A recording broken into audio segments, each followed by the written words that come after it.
नमस्ते, मैं Nikhil divine music school से। आज का टॉपिक है कि स्वर ज्ञान और नोटेशन देख के सीखना, ये दोनों ज़रूरी है या सिर्फ स्वर ज्ञान ही ज़रूरी है। इसके बारे में डिटेल टॉपिक में बना रहा हूँ। प्लस कैसे कैसे स्टेप हैं, हम कैसे इसको सीख पाएंगे, कैसे अचीव कर पाएंगे। ठीक है, टाइम ड्यूरेशन मत पूछिएगा कितने समय में होगा, पर अगर तरीका आप सही करेंगे, लंबा समय देंगे, एक साथ बिना ब्रेक के प्रैक्टिस करेंगे। जैसे आपने करी 1 मंथ प्रैक्टिस करी, उसमें आपने 2 हफ्ते छोड़ दिया तो वो प्रैक्टिस नहीं कहला जाती, फिर आप ईयर ट्रेनिंग नहीं कर पाओगे, है ना। तो ये डिटेल वीडियो होगा, अगर अच्छा लगेगा तो ज़रूर शेयर भी कीजिएगा और हाइप भी कीजिएगा। Thank you very much. आगे बढ़ते हैं। देखिए हमें करना क्या है, ईयर ट्रेनिंग और लर्निंग नोट्स। अगर आप बिगनर हो तो आप सीधे ईयर ट्रेनिंग के पीछे तो नहीं भागोगे। ईयर ट्रेनिंग का मतलब क्या है कि कोई स्वर को हमने कान से पहचान लिया और बिना नोटेशन देखे कोई गाने बजा लिए। ये सिंपल भाषा में आपको बता रहा हूँ। जैसे कुछ भी हमने सुना और वो रेप्लिकेट कर लिया, आपके टीचर ने बजाया फिर ये आपने हूबहू या उसका 70% 80% निकाल लिया, तो ये आपने सुन के निकाल लिया, इसमें कोई नोटेशन नहीं हुए। फिर आपने नोटेशन भी इसके बना सकते हो ना, नी धा नी रे गा रे। अब जब हम बिगनिंग करते हैं, बिगनिंग में लोग कहाँ गलत होते हैं, लोग कहते हैं सर मैं ज़रा 8-9 महीने पहले यूट्यूब से सीख लेता हूँ फिर मैं सीखूँगा। वो उल्टा पैटर्न है। जो भी बिगनिंग की चीज़ें अच्छे से सीखेगा ना, बाद में अगर वो यूट्यूब से देखेगा तो उसको कुछ फ़ायदा मिल जाएगा। पर पहले यूट्यूब देखेगा या थोड़ा सा नई नई वीडियोज़ करेगा, अलग अलग वीडियो देखेगा, वो ज़्यादा कंफ्यूज होगा। तो बिगनिंग जो होता है वो सबसे इम्पॉर्टेंट है। अगर आपकी बिगनिंग प्रोसेस ही गलत है, अगर आपने मान लीजिए फूंक मारने का तरीका, आपने फिंगर पोजीशन ये सब गलत कर दिया, तो जो टीचर होगा वो आपको फिर पीछे ले जाएगा, फिर आपको तकलीफ होगी। क्योंकि जब आपके हाथ चल जाते हैं ना, फिर अगर सही टीचर होगा तो वो आपको पीछे ले जाएगा। क्योंकि बहुत चीज़ें गलत पकड़ लेते हैं आदमी, ऐसे पकड़ लेते हैं ये, है ना, कि लीक होगा तो मीड अच्छी नहीं आ पाएगी, तो वो अनलर्न करना बड़ा मुश्किल हो जाता है। तो जब भी आप सीखें तो पहले ही आप क्या कहते हैं सीखो शुरू से। बाद में भले आप क्या कहते हैं कैब ले लो अपना, उसको प्रैक्टिस कर लो, पर बेसिक सीखना बहुत ज़रूरी है, बहुत इंपॉर्टेंट है। फर्स्ट प्रोसेस, ठीक है। अब ये ट्रेनिंग को सीखने का तरीका क्या है, पहले तो नोटेशन को ही करना पड़ेगा। सबसे पहले नोटेशन जो आप बजाते हो ना, बोलो मन में। जैसे सरगम बजाओ, सा रे गा मा, वो मन में चलनी चाहिए आपकी, तभी तो कनेक्टिविटी आएगी। जब सा आपके मन में चलेगा और उस सुर को आप कान से सुनना भी है, ये तभी हो पाएगा जब आप बेसिक स्टार्टिंग से ये प्रोसेस को अप्लाई करने लग जाओगे, तो ईयर ट्रेनिंग आसान हो जाएगी सीखना। ईयर ट्रेनिंग का मतलब क्या है कि आप कोई भी आवाज़ पहचान ले रहे हो फटाफट। जैसे आप अपनी मम्मी की आवाज़, पापा की आवाज़ बिना देखे भी सुन के पहचान लेते हो ना, ऐसे ही सारे गामा भी आ जाएगा आपको। तो क्या है, देखिए जैसे सारे गामा बजाया आपने,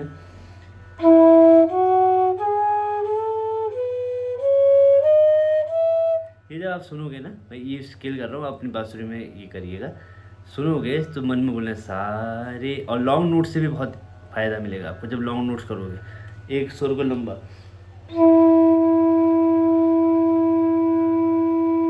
ये नहीं कि खाली आपने बजा दिया लॉन्ग नोट, उसको सुनोगे तो ईयर ट्रेनिंग का भी आपका स्टार्ट हो जाएगी प्रोसेस।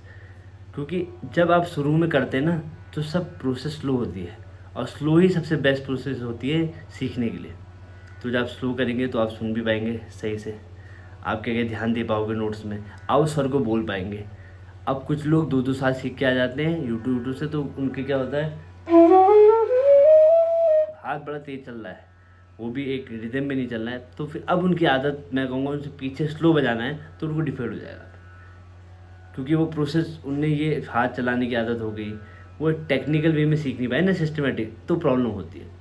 तो शुरू में सीख लो इसको, पहले स्वर को आप, सब स्वर ज्ञान का मतलब इसको सुनो आप, ठीक है। सरगम बजा रहे हो, सरगम सुनो, पर नोटेशन मन में बोलोगे ना तो आपका डबल स्पीड में सीख पाओगे। स्वर ज्ञान आपको जल्दी आएगा, नोटेशन अगर बोल लो मन में।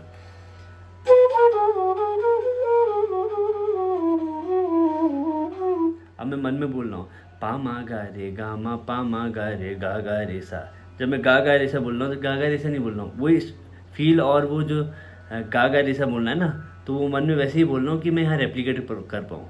जो मन में आप बोलोगे ना वही तो यहाँ रेप्लिकेट होगा, है ना। बिल्कुल सिंपल लॉजिक है। जो मन में आप बोलोगे, जो सुनोगे वही तो आप रेप्लिकेट करोगे ना इसमें। तो पहली प्रोसेस में सरगम जो आप बजाते हो ना, उसको रोज़ सुन के बजाओ। 20 से 50 बार करके भी कोई फ़ायदा नहीं होगा, कम से कम 100 बार सरगम सुन के एकांत में स्पीड हल्की करके।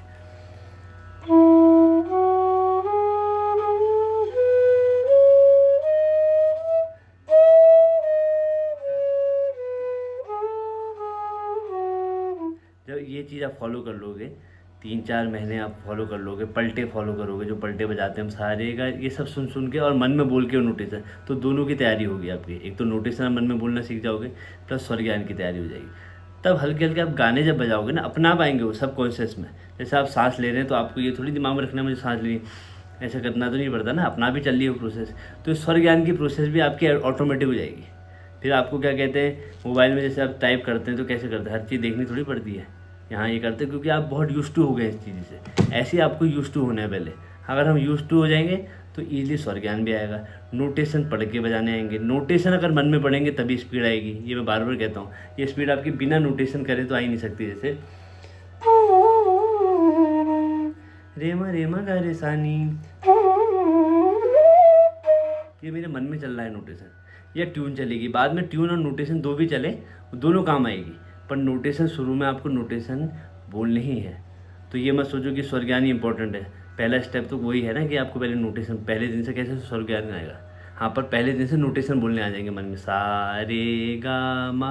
पर हम पहले दूसरी तरफ जाते हैं जो हार्ड चीज़ होती है। अगर ये आएगा तो तभी स्वर ज्ञान आएगा। तो ये इंटरकनेक्टेड है। फिर छोटे छोटे गाने बजाइए, धुन बजाइए सुन के, है ना। आजकल तो बहुत सारी ऐप है, स्वर पेटी है, पियानो से आप मैच कर सकते हो अपना सुर की। मैं स्वर पहचान पा रहा हूँ नहीं पा रहा हूँ, किसी टीचर के साथ बैठेंगे तो वो आपको, जैसे उसने धा बजाया, आपने धा कर लिया कॉपी, तो ये अचीवमेंट है हल्के हल्के। तो स्वर ज्ञान ऐसे ही आता है जब आप फिर गाने बजाएंगे, ट्यून बजाएंगे, धुन बजाने की कोशिश करो। अब गाने भी आप सोचो कि मैं बहुत कोमल स्वर के ले लूँगा, शुद्ध स्वर के अभी आपके दिमाग में बैठे नहीं, आप कोमल स्वर के गाने प्रैक्टिस करेंगे तो उससे कोई फ़ायदा नहीं होगा। तो आपको शुद्ध स्वर वाले ही गाने आप पहले करो। Happy birthday, twinkle twinkle little star, Achyutam Keshavam, हे राम, कोई भी ऐसे सिंपल गाने करो अपने मन से। एक गाने को टाइम दो बहुत बहुत ज़्यादा, तब ये प्रोसेस कंप्लीट होगी, है ना। और अपने को म्यूज़िक से थोड़ा सा क्या कहते हैं कनेक्टेड रखो। आप कहीं जा रहे हैं तो म्यूज़िक लगाओ, तो दिन भर जब ये उस चर्चा होगी ना म्यूज़िक की आपके अंदर, तो ये स्वर ज्ञान बड़ा ईजी हो जाएगा। आशा करता हूँ ये वीडियो अच्छा समझ में आया होगा। और जो हमारे एडवांस या इंटरमीडिएट लर्नर, वो पा टू पा करा करो, पा धा नी सा रे गा मा पा, धा नी सा रे गा मा पा, हाई पा तक उसको सुन के करो, तो आपको जल्दी पूरे स्वर का ज्ञान हो जाएगा। उसके बाद कोमल में आएंगे। ये चीज़ प्रोसेस कोमल के लिए भी, हाई के लिए, लोअर के लिए, ये प्रोसेस फॉलो वही करनी है। मन में बोलना है स्वरों को और सुनना है। ये प्रोसेस आप फॉलो करो, जरूर आएगा। बस ये है थोड़ा धैर्य रखना पड़ेगा, इसमें समय मांगता है ये चीज़। ये नहीं कि आज और कल में हो जाएगा, समय मत पूछिए। बस आप ये देखिए कि आज ये जो मैंने मंथ प्रैक्टिस करी, अगले मंथ इससे बेटर होना चाहिए, ये आपका टारगेट होना चाहिए। बाकी कुछ मत सीखिए बाकी, क्योंकि जो भी लर्नर्स होते हैं ना, हॉबी लर्नर्स होते हैं ज़्यादातर, तो उनको कुछ सोचना चाहिए। They just should enjoy the journey of music. ये जो आप सीख रहे हैं ना, उसको इन्जॉय करो, अपना पाएगा ये। फिर आप 1 घंटा 2 घंटा 3 घंटा खुद से दे देंगे, क्योंकि ये बन जाएगा आपका लाइफस्टाइल, एक ड्रग जैसा बन जाएगा।